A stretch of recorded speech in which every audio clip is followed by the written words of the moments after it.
Selamat sejahtera kepada Dr. Sangka dan rakan-rakan sekalian. Salam Malaysia, Malaysia Madani. Nama saya ialah Ijala. Doktor boleh panggil saya Jala dan saya dari PP Saiz.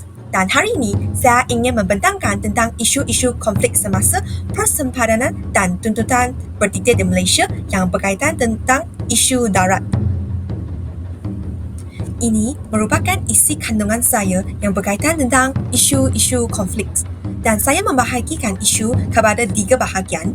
Yang pertama ialah isu sempadan negeri, yang kedua ialah isu sempadan antarabangsa, yang ketiga ialah struktur infrastruktur dan aset sempadan. Berkaitan tentang isu sempadan negeri dibahagi kepada 2, iaitu sempadan Johor dan Pahang, yang kedua ialah Kelantan dan Terengganu. Manakala tentang isu sempadan antarabangsa, berkaitan tentang konflik Malaysia-Brunei, iaitu Limbang, Sarawak. Yang kedua ialah isu perairan Malaysia dan Singapura. Yang ketiga ialah isu pendatang tanpa izin, iaitu parti di sempadan Sabah, Indonesia dan Filipina. Dan terakhir ialah tentang isu infrastruktur dan aset sempadan yang berkaitan tentang isu jambatan Malaysia dan Singapura. Sekarang saya ingin membentangkan tentang isu sempadan negeri yang berkaitan tentang persempadanan antara Johor dan Pahang. Isu sempadan antara Johor dan Pahang mempunyai sejarah panjang dan kompleks serta melibatkan pelbagai faktor sejarah, politik dan sosio-ekonomi.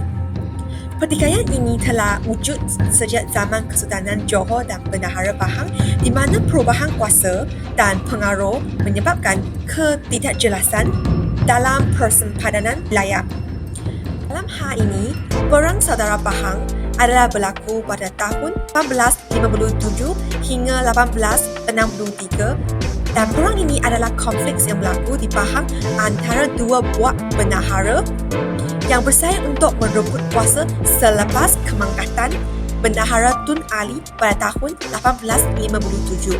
Perang ini melibatkan perebutan takhta antara 2 putera Bendahara Tun Ali, iaitu Tun Tahir dan anaknya Tun Ahmad. Dan dalam slide ini adalah akar sejarah yang berkaitan tentang zaman Kesultanan dan Perjanjian 1868. Dan ini saya akan terang lagi. Dalam slide ini adalah berkaitan tentang punca berlakunya isu persempadanan antara Johor dan Pahang. Yang punca pertama ialah pentitihan hak milik tanah, yang kedua ialah kawasan perkampungan dan rizab hutan, yang ketiga ialah pentadbiran. So, marilah kita membincangkan secara mendalam tentang punca-puncanya. Salah satu isu utama yang timbul akibat ketidakjelasan sempadan adalah pentitihan hak milik tanah. Keadaan ini sering berlaku kerana ketidaktepatan dalam pengukuran atau pendaftaran tanah, menyebabkan pertikaian antara pemilik tanah yang bersebelahan. Sebagai contoh, terdapat kes di mana 2 jiran berselisih faham mengenai sempadan tanah mereka dengan salah satu seorang mendakwa jirannya telah menceroboh log miliknya. Pertikaian ini memerlukan penyelesaian melalui pengukuran semula dan rujukan kepada pihak berkuasa tanah. Selepas itu, isu ini turut memberi kesan kepada kawasan perkampungan dan rizab hutan, di mana perubahan dalam persempadanan boleh menjejaskan hak penduduk tempatan terhadap sumber semula jadi. Penduduk yang tinggal berhampiran kawasan hutan sering bergantung kepada hasil hutan seperti api, yang ini ialah gambar kayu api, madu lebak, ini madu, rotan dan herba untuk keperluan harian. Apabila sempadan diubah, contohnya dengan perluasan kawasan hutan rizab atau pembangunan komersial, penduduk mungkin kehilangan hak aset mereka. Ini boleh membawa kepada permintaan paksa jika rumah yang mereka dialami untuk projek infrastruktur atau ladang komersial.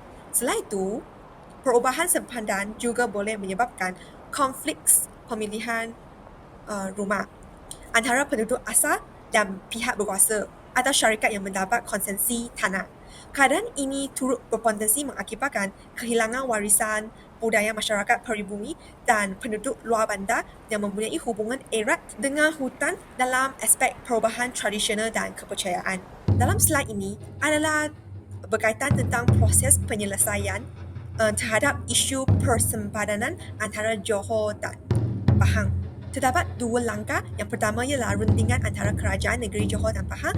Yang kedua ialah penyelaraskan pentadbiran antara Johor dan Pahang.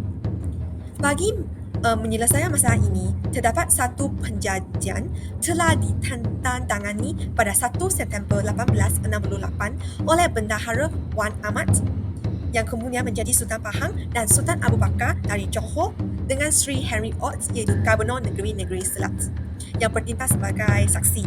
Perjanjian ini telah menetapkan Sungai Entau, yang gambar ini ialah Sungai Entau, sebagai sempadan darat, manakala bahagian tengah kuala Sungai Entau dijadikan sebagai sempadan laut. Sekarang marilah kita melihat isu yang kedua.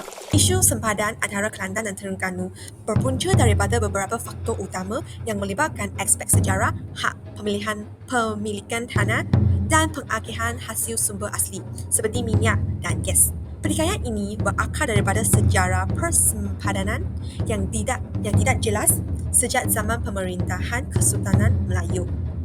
Pada peringkat awal, sempadan antara kedua-dua negeri tidak ditanda secara rasmi dalam dokumen yang jelas. Hal ini akan menyebabkan kekeliruan dalam menentukan hak pemilihan wilayah. Semasa era perjanjian British, bahan dalam menentukan sempadan yang terus berkembang kepada pertikaian hingga ke hari ini. Kawasan tertentu seperti pesisiran pantai dan pedalaman masih menjadi isu kerana ketiadaan dokumen rasmi yang mengesahkan pemilihan secara jelas. Penduduk di kawasan sempadan sering menghadapi kekeliruan dalam urusan pentadbiran tanah, terutamanya dalam urusan hak milik dan pembangunan. Kawasan pedalaman seperti di kawasan Gunung Gagau telah menjadi subjek perbincangan mengenai status pentadbiran antara Kelantan dan Terengganu. Ketidakjelasan dalam persempadanan menyebabkan masalah dalam pengurusan sumber semula jadi, pembangunan infrastruktur dan penyediaan perkhidmatan awam. Salah satu isu terbesar dalam pertikaian ini ialah sumber asli minyak dan gas di sempadan maritim antara Kelantan dan Terengganu. Kawasan ini kaya dengan sumber minyak dan gas dan isu utama berkaitan dengan tuntutan royalti minyak oleh kedua-dua negeri. Medan minyak seperti Melawit, Medan Jena dan Medan Bintang menjadi subjek tuntutan kerana kerajaan negeri mendakwa medan ini terletak dalam sempadan mereka. Namun, kerajaan persekutuan menyatakan bahawa negeri-negeri tidak layak menerima royalti minyak kerana telaga minyak terletak lebih daripada 3 batu nautika dari pantai. Berdasarkan Akta Laut Wilayah 2012. Berkaitan dengan 3 batu nautika, 3 batu nautika sama dengan 5,556 km. Walau bagaimanapun, terdapat hujah yang menyatakan bahawa beberapa blok minyak seperti MP301 dan MP302 berada dalam sempadan negeri dan seharusnya layak menerima royalti. Bagi menyelesaikan isu ini, pada 20 Jun 2019, Kelantan dan Terengganu telah menandatangani Memorandum Persefahaman MOU dan Perjanjian Sempadan bagi memperjelaskan batas pentadbiran antara kedua-dua negeri. Jambatan dan Pemetaan Malaysia JUPEM menjalankan kerja penandaan sempadan dari Mac 2012 hingga November 2015, di mana sempadan ini bermula dari pertemuan 3 negeri iaitu Kelantan, Pahang dan Terengganu di Gunung Gagau sehingga Kampung Kacakan yang berhadapan dengan Laut Cina Selatan. Sekarang, marilah kita masuk kepada isu sempadan antarabangsa. Yang isu pertama ialah konflik Malaysia, Brunei iaitu Limbang, Sarawak. So, kenapa kawasan Limbang menimbulkan isu yang terdapat 2 sebab iaitu kawasan geografi dan strategik serta kepentingan ekonomi dan sumber asli. Dari segi sejarah, Pengambilan oleh Raja Putih Sarawak pada tahun 1890 telah menyebabkan Brunei kehilangan sebahagian besar wilayahnya, menjadikannya sebuah negara lebih kecil dan terpisah kepada dua bahagian iaitu Brunei Muara dan Temburong. Dan ini merupakan peta kedudukan Limbang yang terletak di antara kedua-dua bahagian utama Brunei menjadikannya kawasan strategik. Jika Brunei memilih Limbang, wilayahnya akan bersambung serta menghapuskan kebergantungan kepada laluan Malaysia untuk perjalanan antara daerahnya. Sebaliknya, Malaysia melihat Limbang sebagai sebahagian penting dalam integrasi wilayah Sarawak. Dari segi ekonomi, Limbang kaya dengan sumber alam seperti hasil pertanian, kayu balat serta minyak dan gas di kawasan berhampiran. Sungai Limbang turut berperanan sebagai laluan perdagangan penting di Sarawak. Jika Brunei menguasai kawasan ini, Brunei akan meningkatkan pengaruh ekonominya. Tetapi pada masa yang sama, Malaysia juga mempunyai kepentingan besar dalam mengekalkan akses kepada sumber ekonomi tersebut. Berkaitan tentang punca berlakunya isu ialah pada tahun 1890, Raja Putih Sarawak iaitu Charles Brooke mengambil alih Limbang daripada Kesultanan Brunei, menyebabkan Brunei kehilangan sebahagian besar wilayahnya.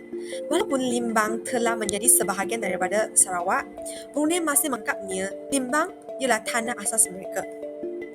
Apabila Malaysia dibentuk pada tahun 1963, Limbang secara rasmi menjadi sebahagian daripada Malaysia.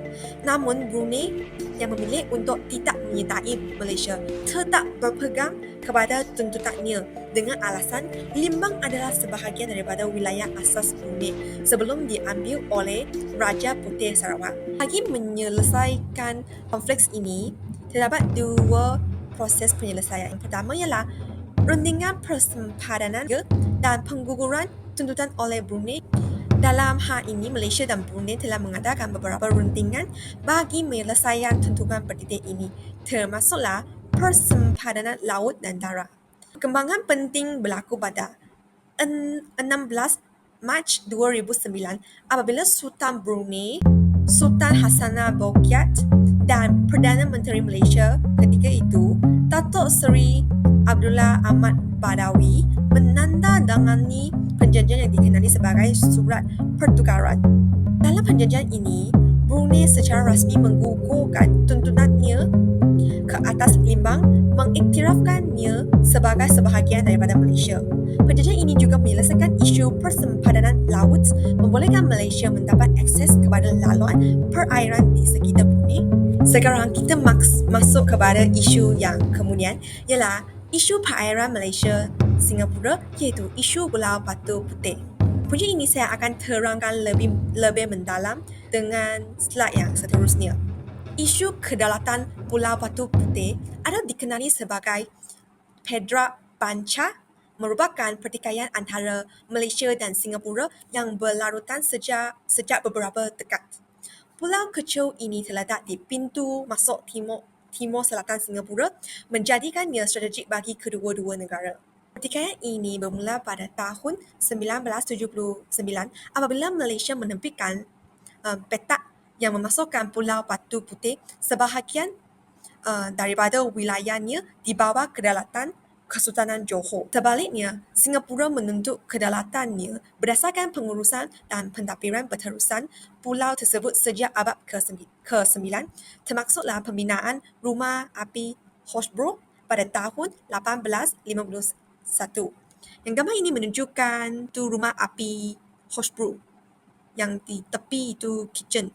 Tahun 1980 Singapura membantah peta Malaysia yang memasukkan Pulau Batu Putih sebagai sebahagian wilayahnya. Pertikaian ini berlanjutkan sehingga kedua-dua negara bersetuju untuk membawa kes ini ke Mahkamah Keadilan Antarabangsa ICJ. Ini adalah gambar Raja ICJ. Pada 23 Mei memutuskan bahawa kedaulatan ke atas Pulau Batu Putih adalah milik Singapura, manakala Batuan Tengah iaitu Middle Rocks diberi kepada Malaysia.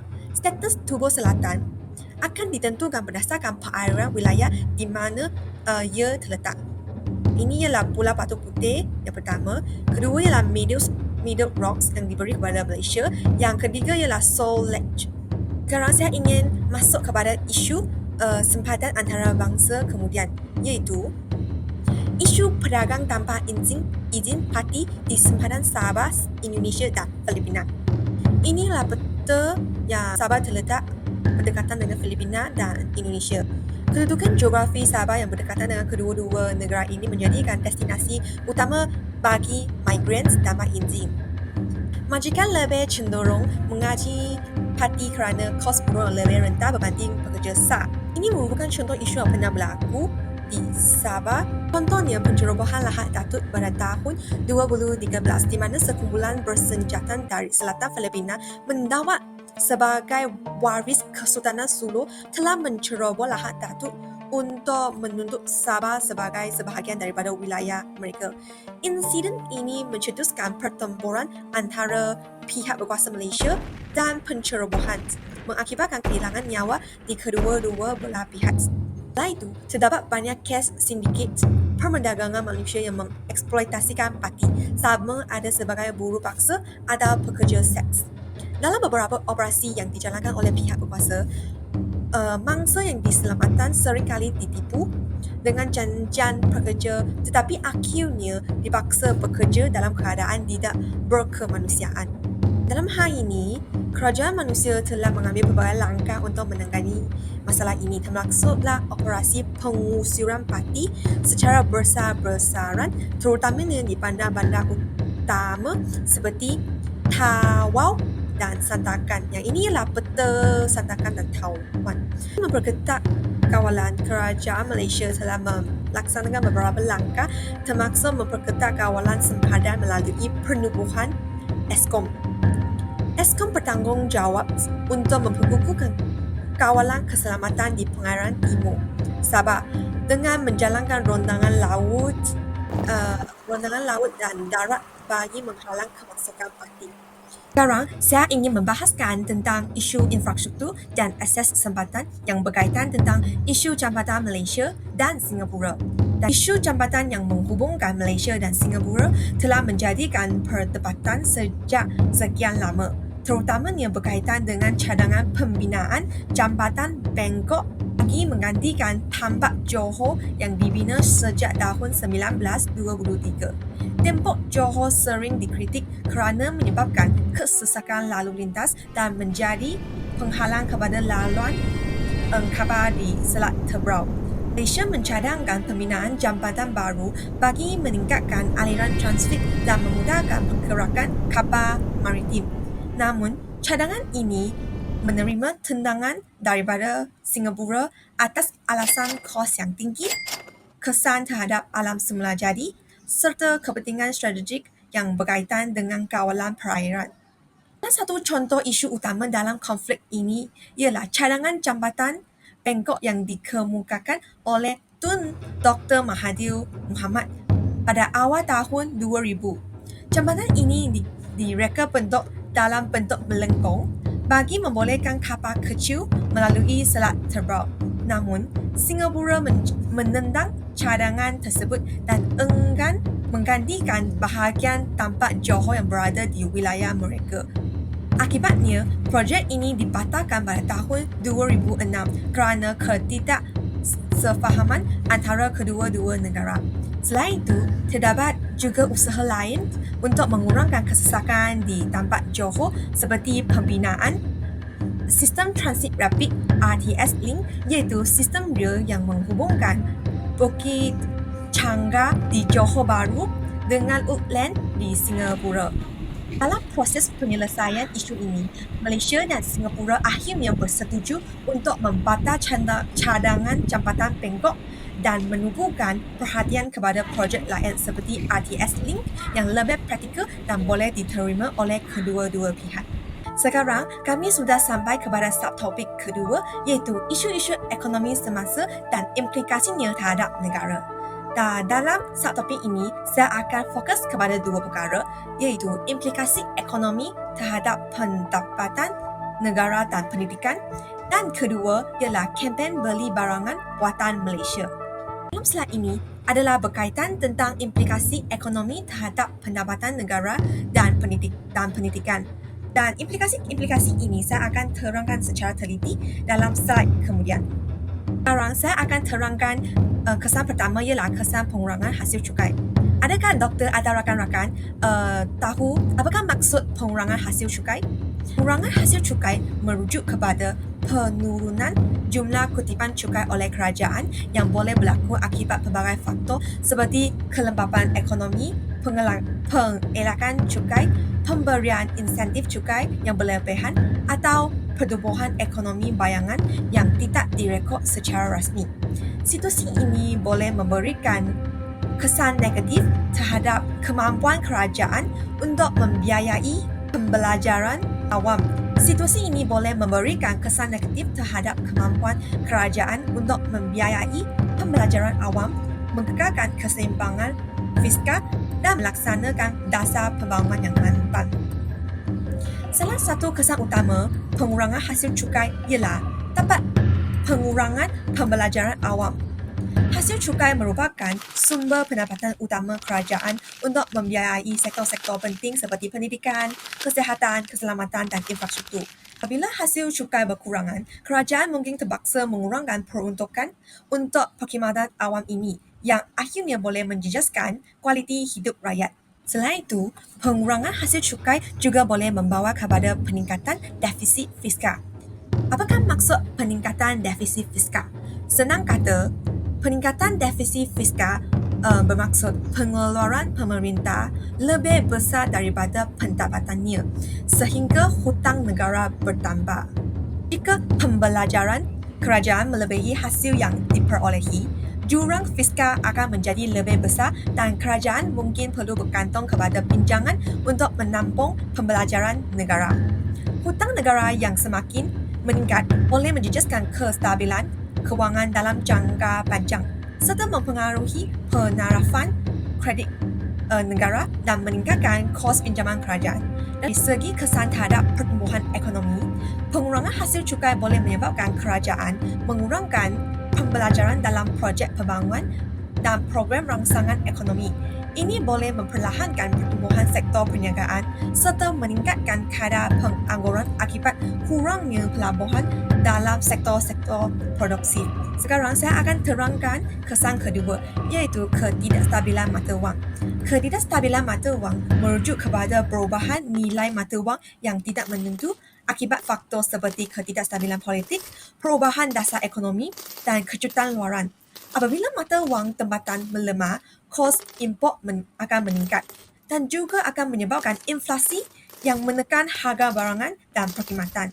Walaupun ekspor mungkin lebih kompetitif, ketidaktentuan perbankangan akan menjejaskan perancangan perniagaan dan pelaburan asing. Dalam slide ini, saya akan terangkan kesan ketiga, ialah kadar pengangguran dan peluang pekerjaan. Kadar pengangguran merujuk kepada peratus tenaga kerja yang tidak mempunyai pekerjaan tetapi aktif mencari kerja. Pengangguran tinggi berpunca daripada kelembapan ekonomi, ketidakseimbangan pasaran buruh, perubahan teknologi atau faktor global. Ia memberi kesan negatif kepada individu dan ekonomi, termaksudlah pengurangan pendapatan isi rumah, kejatuhan kuasa beli dan peningkatan kadar kemiskinan serta jenayah. Apabila rakyat kurang berbelanja, sektor perniagaan mengalami kejatuhan jualan dan lalu menyebabkan pemberhentian pekerja dan mewujudkan kesan dominan yang memburukkan ekonomi. Pengangguran berpanjangan juga dapat membawa ketidakseimbangan sosial dan mengurangkan daya asing tenaga kerja. Pada Disember 2024, kadar pengangguran Malaysia ialah 3.3%, menunjukkan pemulihan daripada pandemik COVID-19. Dan inilah berita yang saya cari dari internet tentang kadar pengangguran kekal 3.3% pada Januari 2024. Dan berita ini ialah saya cari dari internet tentang pengangguran belian tinggi kekal cabaran utama. Kemajuan automasi dan ketidaktentuan ekonomi global turut mengurangkan peluang pekerjaan dalam sektor perkilangan dan perkhidmatan. Jika tenaga kerja tidak dilatih semula, kadar pengangguran mungkin meningkat dalam jangka panjang. Sekarang kami sudah sampai kepada bahagian iaitu implikasi ekonomi terhadap pendidikan negara. Marilah kita melihat kesan pertama iaitu pengurangan peruntukan pendidikan. Pengurangan peruntukan dalam sektor pendidikan di Malaysia membawa kepada beberapa implikasi negatif yang signifikan, termaksudlah penurunan kualiti pengajaran, ketidakseimbangan pendidikan antara kawasan bandar dan luar bandar serta kemerosotan infrastruktur pendidikan. Berkaitan tentang penurunan kualiti pengajaran, apabila dana untuk melatih dan pembangunan profesional guru dikurangkan, guru tidak dapat sokongan yang mencukupi untuk meningkatkan kemahiran mereka. Ini boleh menyebabkan penurunan kualiti pengajaran yang seterusnya menjejaskan prestasi akademik pelajar. Dalam konteks yang lain iaitu ketidakseimbangan pendidikan antara kawasan bandar dan luar bandar. Sekolah di kawasan luar bandar atau kurang membangun sering lebih terkesan oleh pengurangan peruntukan yang memperluas jurang kualiti pendidikan antara kawasan bandar dan luar bandar. Walaupun usaha telah dilakukan untuk merapatkan jurang ini, perbezaan dalam akses dan kualiti pendidikan masih unjuk, menjejaskan peluang pelajar luar bandar untuk mencapai prestasi akademik yang setara dengan rakan sebaya mereka di bandar. Berkaitan tentang kemerosokan infrastruktur pendidikan, kekurangan peruntukan untuk penyelenggaraan dan peningkatan fasiliti boleh menjejaskan persekitaran pembelajaran pelajar.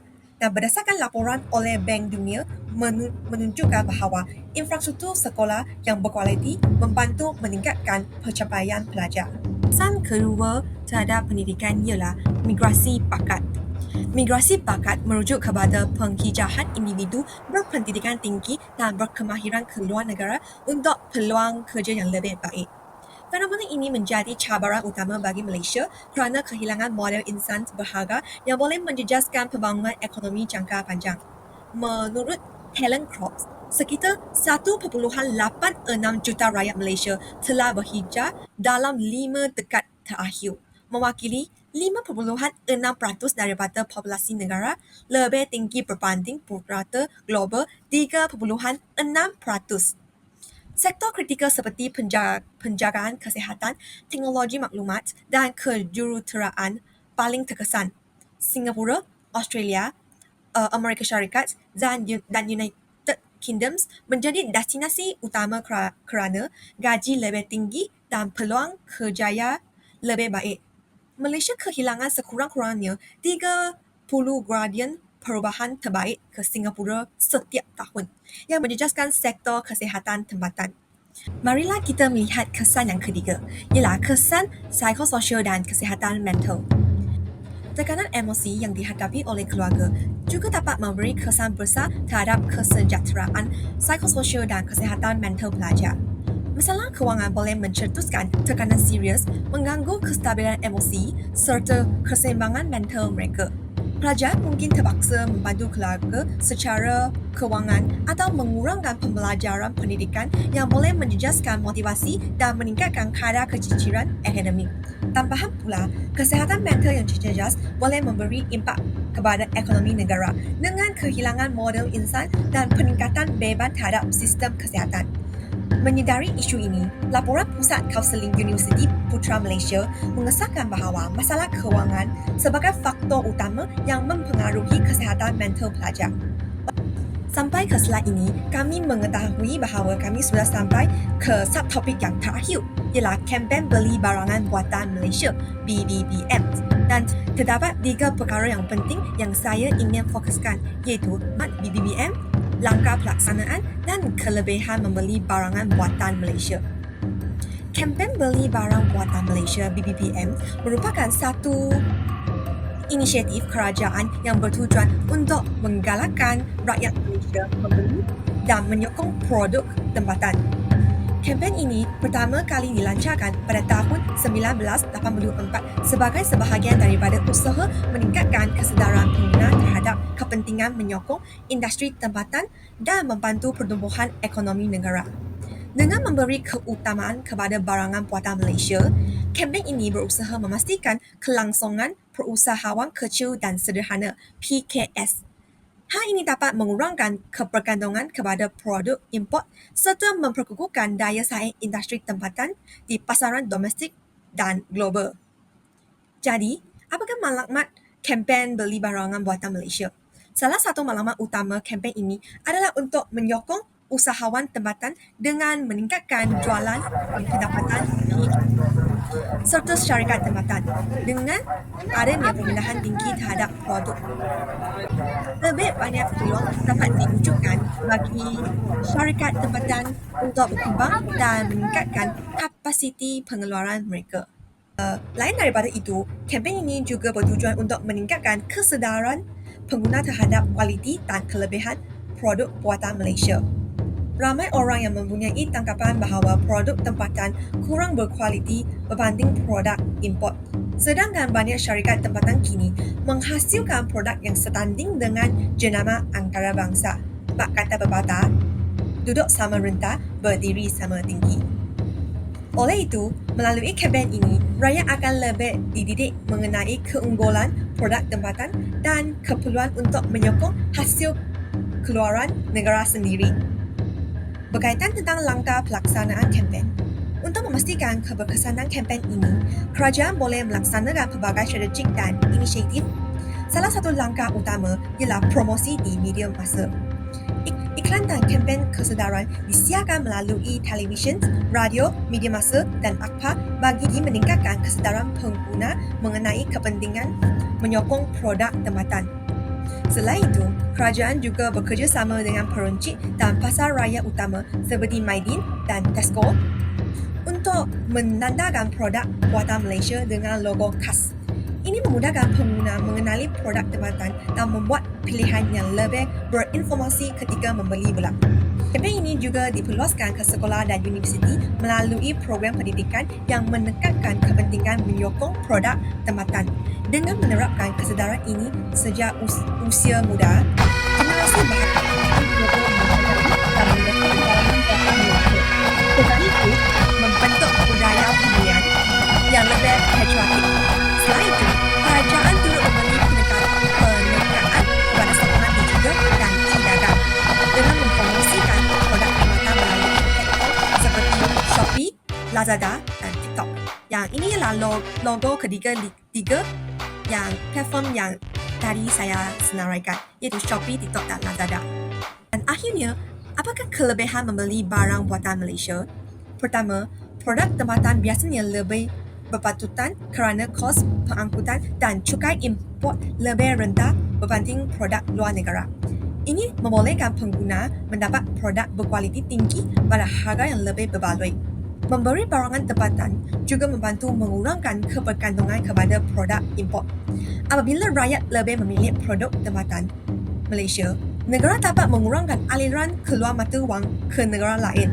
Ini seterusnya membantu memperkukuhkan nilai ringgit dan meningkatkan daya saing ekonomi negara. Tambahan pula, kempen ini berperanan dalam meningkatkan identiti dan kebanggaan negara. Dengan menyokong produk tempatan, rakyat Malaysia dapat memupuk semangat patriotisme dalam sanubari dan menghargai hasil usaha industri dalam negara. Secara keseluruhannya, kempen beli barangan buatan Malaysia memainkan peranan penting dalam membina ekonomi yang lebih kukuh dan mampan. Dan ini merupakan BBBM yang berlaku pada tahun 2023 dan BBBM yang berlaku pada tahun 2024. Ini sahaja daripada saya dan akhirnya saya ingin membuat satu kesimpulan yang ringkas, iaitu Malaysia merupakan